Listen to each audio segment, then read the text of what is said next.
ఈ వేసవిలో ఎక్కువ మంది తాగేది కొబ్బరి నీళ్లు. శరీరానికి కావలసిన తక్షణ శక్తిని అందించడంతో పాటు దాహం తీరుస్తుంది కొబ్బరి బొండం. వీటిని మనం నిత్యం చూస్తూనే ఉంటాం, అందరం తాగే ఉంటాం. మరి కొబ్బరి బొండాల్లోకి అంత నీరు ఎలా వస్తుంది? ఎప్పుడైనా ఆలోచించారా? అది ఎలాగో ఇప్పుడు తెలుసుకుందాం. కొబ్బరి చెట్టు నాటినప్పుడు దాని వేర్లు భూమిలోకి 3 నుంచి 5 మీటర్ల దూరంలో విస్తరిస్తాయి. మరికొన్ని కొబ్బరి చెట్లయితే దాదాపు 15 మీటర్ల వరకు తన వేర్లని విస్తరిస్తుంది. ఇలా విస్తరించిన వేర్లు భూమిలో ఉన్న నీటిని గుర్తిస్తాయి. ఆ నీటి నుంచి పోషకాలని గ్రహించి కాండం ద్వారా నేరుగా పైకి పంపిస్తాయి. అప్పుడే చిగురించిన కొబ్బరి పూలు ఈ నీటిని వాడుకొని పెరుగుతాయి. కొబ్బరిలో 3 భాగాలుంటాయి. పైన పచ్చగా ఉండే భాగాన్ని ఎక్సోకార్ప్ అంటారు.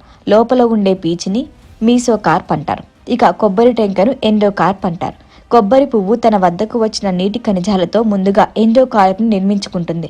ఆ తర్వాత దాని చుట్టూ పీచు, ఆ తర్వాత దాని చుట్టూ ఆకుపచ్చ నిర్మాణాన్ని నిర్మించుకుంటుంది. ఇదంతా భూమి నుంచి కొబ్బరి చెట్టు పైకి వెళ్లే నీటితోనే సాధ్యమవుతుంది. భూమిలో ఉండే నీటి శాతం ఆధారంగా కొబ్బరికాయ షేపు డిసైడ్ అవుతుంది. చెట్టుకి ఎంత నీరు అందితే కొబ్బరికాయ సైజు అంత పెద్దగా ఉంటుంది. పైపొర, పీచు, టెంక పూర్తిగా నిర్మాణం పూర్తయిన తర్వాత అప్పుడు కాయలోకి నీరు వచ్చి చేరుకుంది. దీన్నే మనం కొబ్బరి నీరు అని పిలుస్తాం.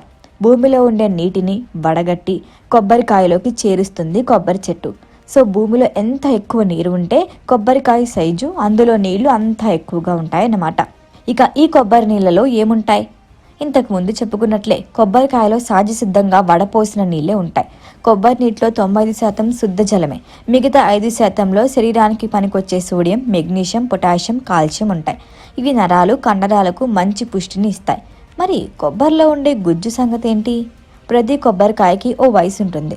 6 నుంచి 8 నెలల వయసున్న కొబ్బరికాయల్ని లేత కొబ్బరికాయ చెబుతారు. ఇందులో నీళ్ళు ఎక్కువగా ఉంటాయి. ఈ టైం దాటిన కొద్దీ కొబ్బరిలో నీరు తగ్గిపోతుంది. ఆ నీరు క్రమంగా గుజ్జుగా మారిపోతుంది. సో 10-11 నెలల కొబ్బరిలో నీరు కంటే గుజ్జు ఎక్కువగా ఉంటుంది. ఇక 12 నెలలు దాటిన కొబ్బరిలో పైకి కనిపించే రంగు మారటంతో పాటు లోపల నీరు కూడా తగ్గిపోతుంది. అయితే కొబ్బరి వయసు పెరిగినా అందులో నీటి పరిమాణం తగ్గుతుంది, కానీ పోషకాల్లో మాత్రం ఎలాంటి తేడా ఉండదు.